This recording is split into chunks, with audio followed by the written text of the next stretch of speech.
अस्सलाम वालेकुम, welcome to my channel FH cooking and baking. उम्मीद करती हूँ कि सब खैरियत से होंगे। आज की रेसिपी बहुत ही मज़ेदार, इजी और क्विक होने वाली है, जो कि घर में मौजूद ही इंग्रेडिएंट के साथ तैयार हो जाएगी।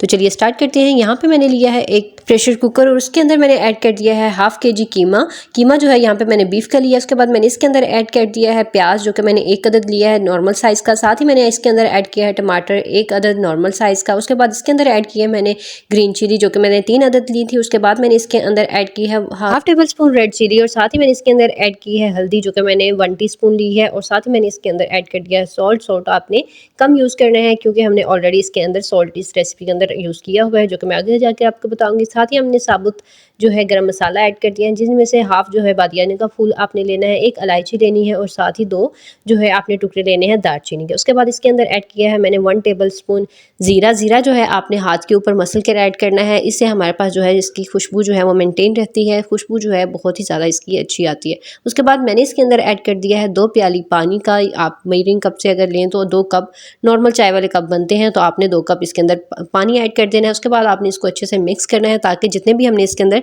स्पाइसेस ऐड किए हैं वो सारे अच्छे से मिक्स हो जाए। उसके बाद आपने इसको प्रेशर कुकर ढक्कन लगाना है और उसको ऑलमोस्ट हमने सिर्फ 6 से 7 मिनट तक इसको जो है विसल बजने तक हमने इसको रखना है। इसका वेट लगाना है और इसको बहुत ज़्यादा हमने वेट नहीं लगाएंगे, क्योंकि ये कीमा है और बहुत जल्दी कुक हो जाता है। उसके साथ ही हमने जो इसके अंदर गरम मसाले ऐड किए हैं, उससे हमारे पास जो गोश्त बहुत ज़्यादा जल्दी गल जाता है।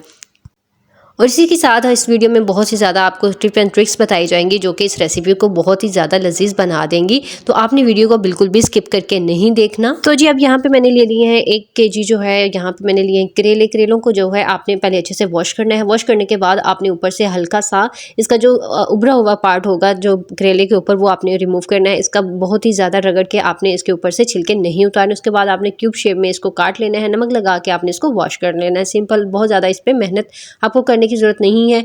ये बिल्कुल भी कड़वे नहीं होंगे, जैसे मैं आपको बताऊंगी। अगर आप इसी तरह बनाएंगे तो बिल्कुल भी इसके अंदर से जो कड़वाहट है वो नहीं आएगी। उसके बाद यहाँ पे मैंने ले लिया एक कढ़ाई के अंदर मैंने ऐड किया है 1 कप कुकिंग ऑयल। और उसके बाद मैंने इसको हल्का सा गर्म करने के बाद जितने भी हमारे पास जो है करेले थे, जिनको हमने वॉश कर दिया था नमक लगा के, उसके बाद हमने इसको इसके अंदर ऐड कर देना है। इसीलिए जब आपने कीमे को बॉयल करने के लिए रखना है, गलने के लिए रखना है, तो उसके अंदर आपने सॉल्ट जो है कम ऐड करना है, क्योंकि हमने कीमे को ऑलरेडी सॉल्ट लगाकर अच्छे से वॉश किया था, जिसकी वजह से इसके अंदर जो है जो सॉल्ट का जायका जो है वो रहता है। उसके बाद यहाँ पे आपने करेलों को मीडियम फ्लेम के अंदर अच्छे से फ्राई कर लेना है। यहाँ पे आपने जो है बिल्कुल लो फ्लेम नहीं रखना और ना ही बहुत ज़्यादा हाई रखना है। अगर बहुत ज़्यादा आप हाई रखेंगे तो इसका कलर बहुत ज़्यादा जल्दी चेंज हो जाएगा, वो ब्लैक हो जाएंगे और साथ ही ये हार्ड हो जाएंगे, जो कि हमें बिल्कुल नहीं चाहिए। और लो करेंगे तो ये इसके अंदर से जो हमारे पास जो तीखापन है, इसके अंदर जो कड़वाहट है, वह पानी के साथ ही इसके अंदर चले जाएगी, जो ख़त्म नहीं होगी। इसलिए आपने मीडियम फ्लेम के अंदर इसको नरम भी रखना है और इसके अंदर से जो कड़वाहट है वो भी अच्छे से ख़त्म कर लेनी है। इसी तरह से अगर आप इसको कुक करेंगे तो यहाँ पे हमारे पास जो है ऑलमोस्ट डन हो चुके हैं। ये बहुत ही प्यारा इसका कलर आ चुका है, गोल्डन ब्राउन सा हमने इसको कर लिया है। तो अब आपने यहाँ पे से इसको निकाल लेना है। यहाँ से जितना भी ऑयल होगा वो आपने नीचे ही रहने देना है, ड्रेन कर लेना है। इसी कढ़ाई के अंदर इस रेसिपी को हम कंटिन्यू करेंगे। तो आपने जितना भी यहाँ पे जो करेले जो हमने जो फ्राई किए हैं वो आपने एक अलग प्लेट के अंदर निकाल लेने। उसके बाद यहाँ पे उसी ऑयल के अंदर हम ऐड कर देंगे अदरक लहसुन का पेस्ट, जो कि हमने ऐड किया है 1 टेबल स्पून। और उसको अच्छे से हमने भुनाई कर लेनी है। यहाँ पे तब तक आपने भुनाई करनी है जब तक इसका जो है हमारे पास कलर चेंज ना हो जाए। और जैसे कि आपको पता है कि हमने पहले इसके अंदर जब कीमा ऐड किया था, उसके अंदर अदरक लहसुन का पेस्ट ऐड नहीं किया था। वो इसीलिए ऐड नहीं किया था क्योंकि हमें यहाँ पे इसकी जो फ्रेगनेंस होती है, जब इसको ऑयल के अंदर भुनाई की जाती है तो इसका जायका और ज़्यादा इन्हांस होता है। इस वजह से हमने उसके अंदर ऐड नहीं किया था। तो यहाँ पर हमारे पास जो कीमा है ऑलमोस्ट डन हो चुका था, बिल्कुल अच्छे से कुक हो चुका था, पानी यहाँ से बिल्कुल ड्राई हो चुका था। तो यहाँ पर जितना भी कीमा था हमने जो प्रेशर कुकर के अंदर बनाई, उसकी जो बॉयल करके रख दिया था, उसको हम अब निकालेंगे। और निकालते ही हमने इसके अंदर ऑयल के अंदर ऐड करते जाना है, ताकि हम इसकी फ़ौरन से भुनाई करना स्टार्ट करते हैं। तो यहाँ पे जो है सारा कीमा हमने निकाल लिया है। उसके बाद यहाँ पे हमने फ्लेम को है जो मीडियम कर देना है और स्पून की मदद से हमने इसके अंदर साबुत जो चीज़ें हमने बड़ी साइज़ की काट के रखी थी, रफली हमने काटा था, जो कि हमने टमाटर भी रफली काटा था और साथ ही प्याज भी। तो आप देख सकते हैं कि इसके अंदर अब कोई भी एक चीज़ भी नज़र नहीं आ रही, क्योंकि हमने इसकी भुनाई करते हुए स्पून की मदद से साथ साथ इसको मिक्स करते जाना है और इसकी अच्छे से भुनाई करते। और यहाँ पे एक बात जो आपने अच्छे से याद रखनी है वो है हमारे पास ये कि जब भी हम गोश्त कोई किसी भी टाइप में बनाते हैं, किसी भी किस्म की कोई डिश बनाते हैं, तो उसमें उसकी भुनाई जो है वो बहुत ही ज़्यादा ज़रूरी होती है। जितना टाइम आप इसकी भुनाई में लगाएंगे उतनी ही ज़्यादा जो है इसका जायका बढ़कर आता है। तो इसलिए आपने भुनाई में टाइम जो है वो ज़रूर लगाना है, 2 से 3 मिनट आपने इसको ज़रूर देने हैं। और यहाँ पर फ्लेम आपने हाई लो नहीं करनी, बिल्कुल मीडियम फ्लेम के अंदर ही आपने इसकी भुनाई करनी है।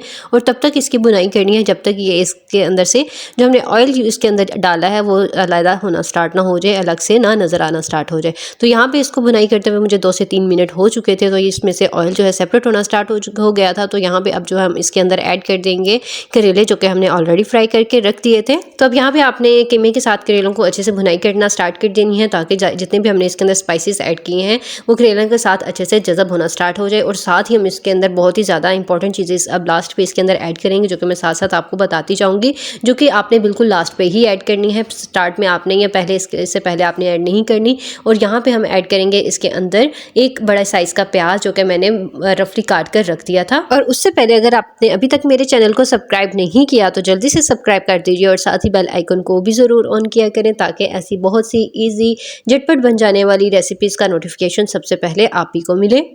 और अगर वीडियो अच्छी लगी हो तो थम्स अप भी ज़रूर दिया करें, और अपना फीडबैक भी ज़रूर शेयर किया करें, क्योंकि आपका फीडबैक हमारे लिए बहुत ही ज़्यादा ज़रूरी होता है। और साथ ही साथ अगर आपको लगता है कि आज आपको कोई नई चीज़ सीखने को मिली है, तो दूसरों के साथ भी ज़रूर शेयर किया करें, क्योंकि दूसरों के साथ अपना नॉलेज शेयर करना भी सदका जारिया होता है।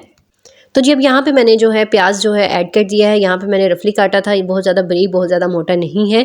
तो आपने यहाँ पे जो प्याज इसके अंदर ऐड कर देना है, और ये हमारे पास जो है प्याज इसी तरह रहेगा, बहुत ज़्यादा इसको हमने सॉफ्ट नहीं करना और बहुत ज़्यादा हार्ड भी नहीं रखना। तो यहाँ पे प्याज ऐड करने के बाद इसको आपने मिक्स करना है 2 से 3 मिनट, और फ्लेम जो है यहाँ पर आपने हाई कर देनी है, क्योंकि हमें इसके अंदर से प्याज के अंदर जितना भी पानी है वो जल्दी से एब्जॉर्ब करवाना है। लेकिन यहाँ पर हमने इसके अंदर जो प्याज के अंदर क्रंच होता है वो भी मेनटेन रखना है। तो इसलिए यहाँ पर आपने फ्लेम को हाई कर लेना है और साथ साथ इसको बुनाई करते जाना है। उसके बाद हमने इसके अंदर ऐड कर दिया है एक बड़े साइज़ का टमाटर, जो कि मैंने बड़े साइज़ में काटा है, रफली काट के यहाँ पे मैंने रख दिया था स्लाइसिस की शेप में। उसी शेप में मैंने काटा है जिस शेप में मैंने यहाँ पे प्याज काटे हैं। यहाँ पे आपने हाई फ्लेम के अंदर इसकी भी बुनाई कर लेनी है, ताकि इसके अंदर से जो पानी है वो जल्दी से जज़ब होना स्टार्ट कर दे, और इसके अंदर जो क्रंचीपन है वो भी मेनटेन रहे। उसके बाद इसके अंदर हम ऐड कर देंगे 2 अदद सब्ज़ मिर्च, जो कि मैंने दरमियान में से काट ली हैं, बड़े साइज़ की यहाँ पे मैंने रखी हैं। और यहाँ पे इन सबको मिक्स करने के बाद यहाँ पे अब लास्ट पे हम इसको कर देंगे।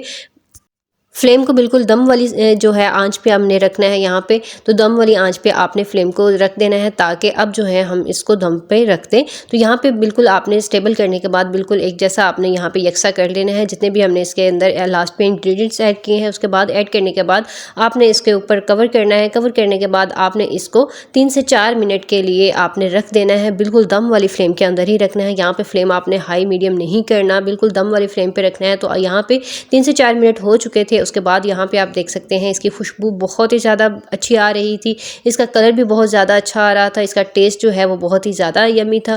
तो यहाँ पे जो है हमारे पास जो करेले बने थे वो बहुत ही ज़्यादा टेस्टी बने थे, बिल्कुल भी इसके अंदर कड़वापन नहीं था, क्योंकि हमने इसके अंदर जो लास्ट पर प्याज और टमाटर ऐड कर दिए थे, उसका जो पानी निकलता है उसकी वजह से हमारे पास जो करेले होते हैं इनके अंदर से बिल्कुल भी कड़वाहट नहीं रहती, बिल्कुल ख़त्म हो जाती है। जैसे कि आपको पता है प्याज भी मीठे होते हैं, और साथ ही साथ जो हमने इसके अंदर टमाटर ऐड किया है लास्ट पे, उसकी वजह से इसके अंदर से कड़वाहट बिल्कुल ख़त्म हो जाती है। तो यहाँ पे अब हम इसको सर्व करते हैं। तो आप देख सकते हैं बहुत ही यमी, बहुत ही टेस्टी क्विकली हमारे पास जो है करेला कीमा की रेसिपी रेडी हो चुकी है। वीडियो अच्छी लगी हो तो लाइक, सब्सक्राइब और शेयर करना मत भूलिए। अगली वीडियो तक के लिए थैंक यू, अल्लाह हाफिज़, टेक केयर।